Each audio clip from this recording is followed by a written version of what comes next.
Perkenalkan, nama saya Samuel Giovanni Lintong. Di video kali ini saya akan memaparkan bahan ajar studi PL1 dengan rangkuman bahan ajarnya. Di sini ada beberapa konten yang kita harus ketahui bersama. Yang pertama, pentingnya mempelajari Perjanjian Lama. Yang kedua, tentang istilah Perjanjian Lama. Ketiga, persamaan dan perbedaan Perjanjian Lama dengan Kitab Suci Yahudi, harmonisasi Perjanjian Lama dengan Perjanjian Baru,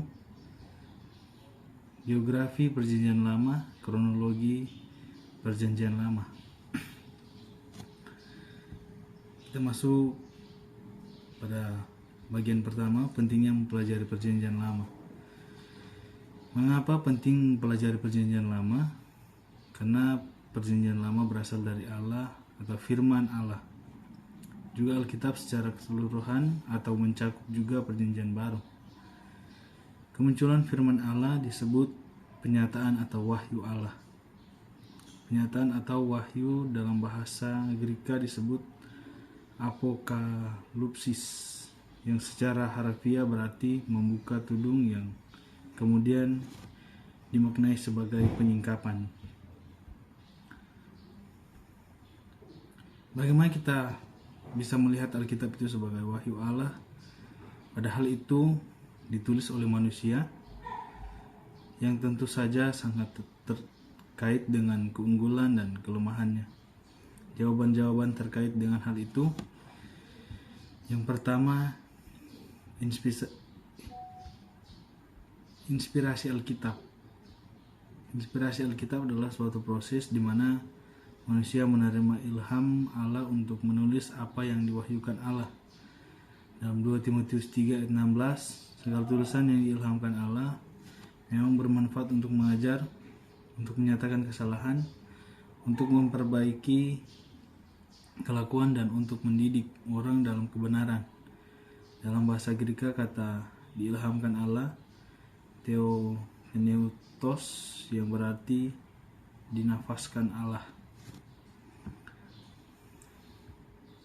Bagian kedua, plenary verbal inspiration. Plenary verbal inspiration dalam teologi dimaknai bahwa setiap kata, bentuk kata maupun penempatan kata yang ada pada tulisan pertama yang ada pada manuskrip manusia, tetapi oleh dorongan Roh Kudus orang-orang berbicara atas nama Allah. Dan ketiga, inerasi Alkitab. Inerasi Alkitab berasal dari bahasa Inggris inerrancy dengan akar kata iransi, artinya ada salahnya atau mengandung kekeliruan. Tambahan in merupakan sengkalan jadi inerrancy, berarti tidak ada salahnya.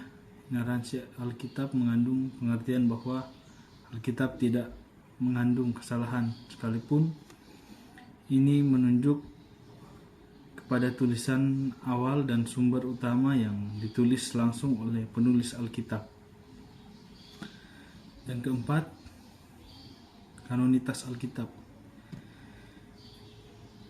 Kata kanon dari bahasa Greka berarti tongkat, kemudian menjadi tongkat pengukur, dan selanjutnya diartikan sebagai tolok ukur atau patokan. Jika dihubungkan dengan Alkitab, kanon menunjukkan kepada kitab-kitab yang memenuhi syarat dan diakui sebagai ilhaman Allah sebagaimana adanya sekarang, yakni Alkitab yang terdiri dari 39 kitab Perjanjian Lama dan 27 kitab Perjanjian Baru. Dan di sini bagian kedua, tentang istilah Perjanjian Lama. Perjanjian Lama dalam bahasa Inggris disebut Testament. Kata lain covenant. Bahasa Latin Testamentum. Dalam bahasa Ibrani, istilah perjanjian ditulis dengan kata berit. Kata ini menunjuk pada kesepakatan bersama antara dua pihak. Kata ini memiliki arti membela digunakan untuk mengekspresikan sebuah praktik penyembelihan korban yang dibelah menjadi dua bagian di wilayah timur dekat zaman dahulu ketika membuat sebuah perjanjian yang penting dalam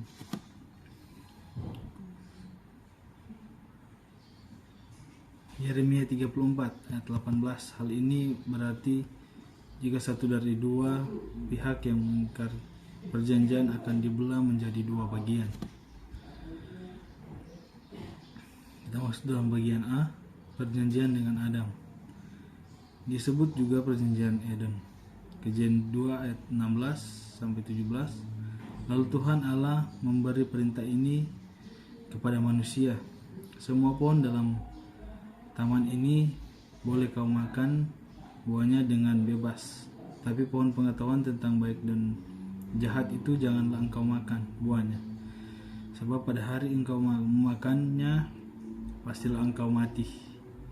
Inti perjanjian ini adalah kasih karunia pemeliharaan, tapi Adam melanggarnya dan jatuh ke dalam dosa sehingga diusir dari Taman Eden, dan maut menguasai kehidupan Adam bahkan seluruh manusia. Dan ayat perbandingannya dalam Hosea 6 ayat 7. Bagian B, perjanjian dengan Nuh. Sebelum air bah, Kejadian 6 ayat 18. Tapi dengan engkau aku akan mengadakan perjanjianku dan engkau akan masuk ke dalam bahtera itu, engkau bersama-sama dengan anak-anakmu dan istrimu dan istri anak-anakmu. Sudah air bah, Kejadian 9 ayat 9 sampai 17. Bagian C, perjanjian dengan Abraham. Perjanjian ini juga diteguhkan melalui Ishak dan Yakub. Kejadian 15 ayat 18. Pada hari itulah Tuhan mengadakan perjanjian dengan Abraham serta berfirman kepada keturunan,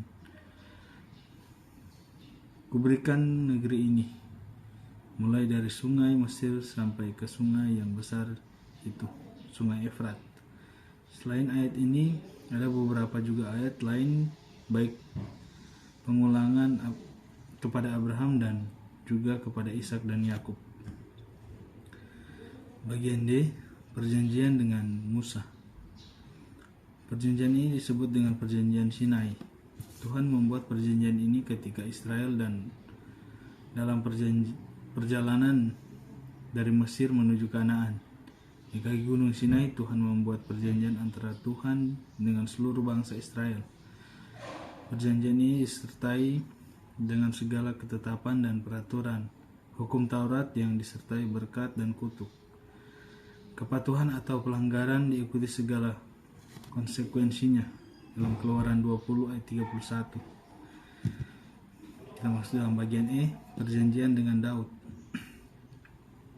Dalam Mazmur 89 ayat 3 sampai 4, engkau telah berkata, telah kau ikat perjanjian dengan orang pilihanku, aku telah bersumpah kepada Daud, hambaku.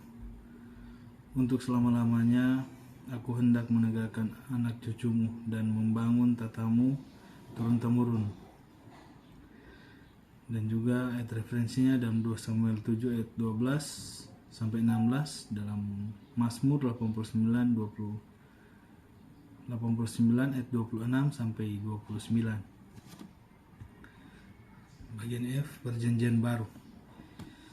Dalam kitab Ibrani 13 ayat 20, maka Allah damai sejahtera yang oleh darah perjanjian yang kekal telah membawa kembali dari antara orang mati Gembala Agung sebagai segala domba, yaitu Yesus Tuhan kita. Kita masuk dalam bagian ketiga, persamaan dan perbedaan perjanjian lama dan perjanjian baru. Kitab suci Yahudi. Isi dari perjanjian lama dan kitab suci Yahudi sama, yang berbeda hanya pada pengelompokannya saja. Untuk itu perlu kita melihat seperti apa pengelompokan kedua kitab suci tersebut. Kitab suci agama Yahudi ditulis dengan singkatan dari Torah, Nevi'im, Ketubim, Torah yang artinya hukum, merujuk pada 5 kitab Musa, Nevi'im yang artinya kitab nabi-nabi, merujuk kepada kitab nabi-nabi, Ketubim yang artinya karya-karya tulis, merujuk kepada tulisan-tulisan di luar 2 kelompok tadi. Jadi ketiganya merupakan kelompok-kelompok pada kitab suci Yahudi.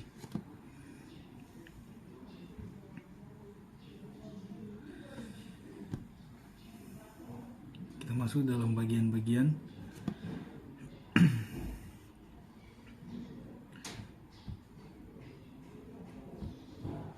Dalam perjanjian lama, kitab perjanjian lama dibagi dalam 4 kelompok.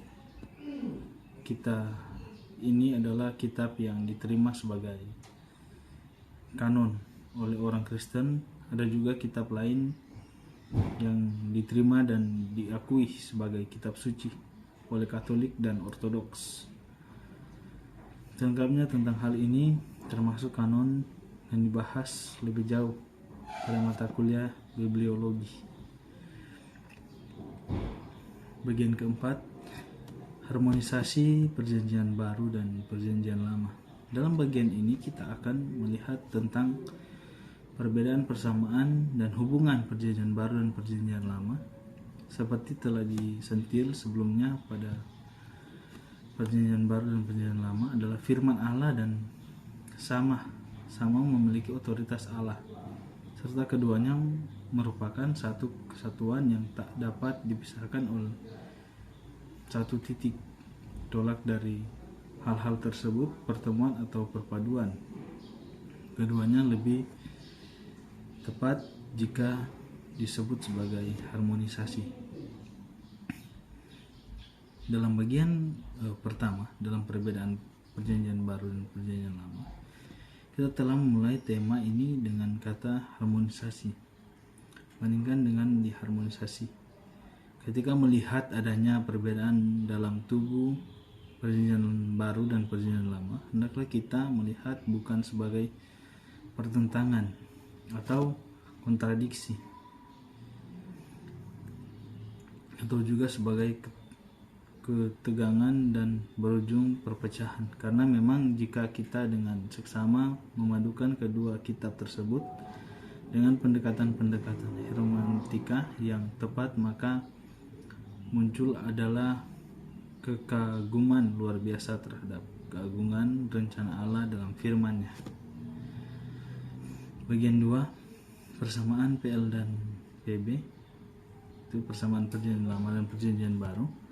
Persamaan yang paling menonjol dan utama adalah perjanjian baru dan perjanjian lama memiliki Allah yang sama. Terjadinya manifestasi kealahan yang dinamis ketika Allah menjadi manusia di perjanjian baru bukanlah sebuah perbedaan atau peningkatan maupun perubahan, tetapi semua ada dalam bingkai kesamaan yang sempurna. Hubungan bagian ketiga, hubungan antara perjanjian lama dan perjanjian baru. Hubungan antara perjanjian lama dan perjanjian baru terutama terletak pada aspek teologis, sedangkan aspek-aspek lainnya seperti sejarah, etika, bahasa adalah pelengkap aspek teologis. Dari sisi aspek teologis ini jelas bahwa perjanjian baru dan perjanjian lama sejatinya adalah suatu kesatuan yang utuh dan tidak dapat dipisahkan. Kita masuk ke bagian 5, geografi perjanjian lama.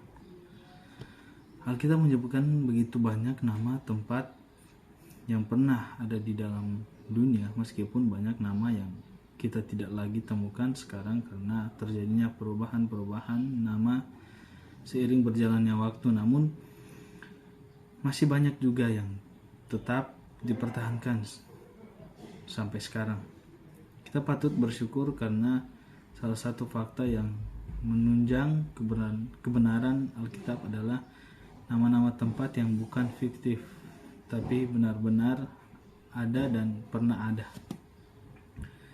Mempelajari geografis Alkitab dalam konteks mata kuliah ini, geografis Perjanjian Lama adalah sangat penting karena ini adalah bukti bahwa peristiwa-peristiwa dalam Perjanjian Lama terjadi di suatu tempat dan di suatu waktu di dunia ini.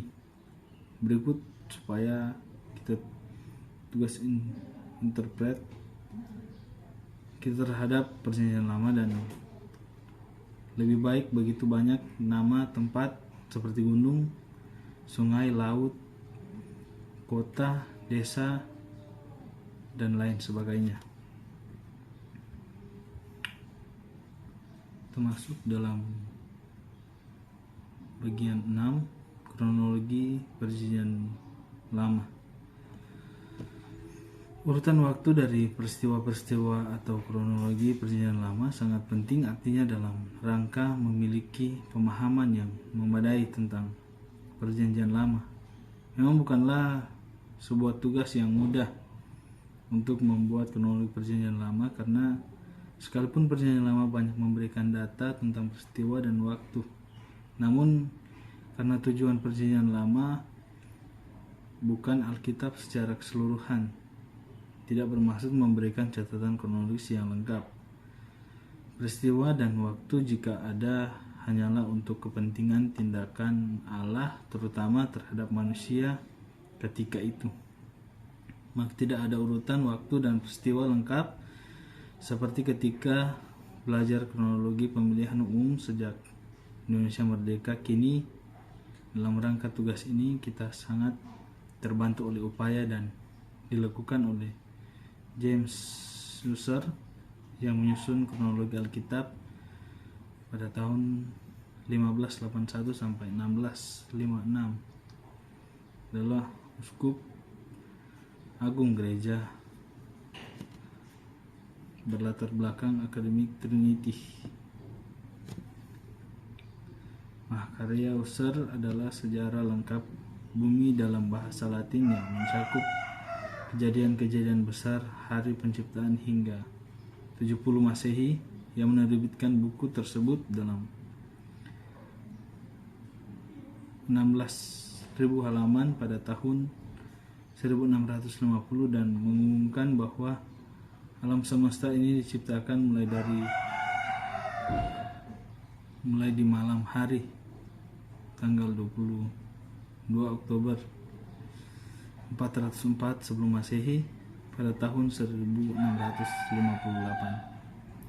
Translasinya untuk pertama kali diterbitkan dalam bahasa Inggris dengan judul The Annals of the World 2 tahun setelah kematiannya.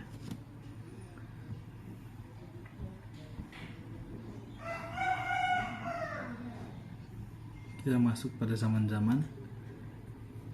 Adam sampai Abraham, kira-kira 5.000 sampai 4.000 sebelum Masehi. Dua peristiwa besar pada masa ini adalah air bah, Kejadian 6 ayat 13 dan Kejadian 9 ayat 17, terjadi sekitar 3.000 tahun sebelum Masehi, dan menara Babel dalam Kejadian 11 ayat 1 sampai 9 sekitar 3.000 sampai 2.000 sebelum Masehi. Zaman Patriark kira-kira 4.000 sampai 2.000 sebelum Masehi. Zaman Keluaran Exodus dari Mesir kira-kira 2.000 sampai 1.400 sebelum Masehi. Zaman Hakim-Hakim kira-kira 1.400 sampai 1.050 tahun sebelum Masehi. Zaman Kerajaan Bersatu kira-kira 1050 sampai 931 sebelum Masehi, dan zaman Kerajaan Terpecah kira-kira 930 sampai 586 tahun sebelum Masehi. Zaman pembuangan di Babel dan kembali ke tanah Israel kira-kira 587. sebelum Masehi. Sekian materi rangkuman studi PL1, kiranya bisa menambah wawasan kita, lebih lagi mengetahui apa isi Alkitab Perjanjian Lama dan Perjanjian Baru, dan bisa membantu dalam kita melakukan setiap tugas pelayanan kita. Sekian, terima kasih, Tuhan Yesus memberkati.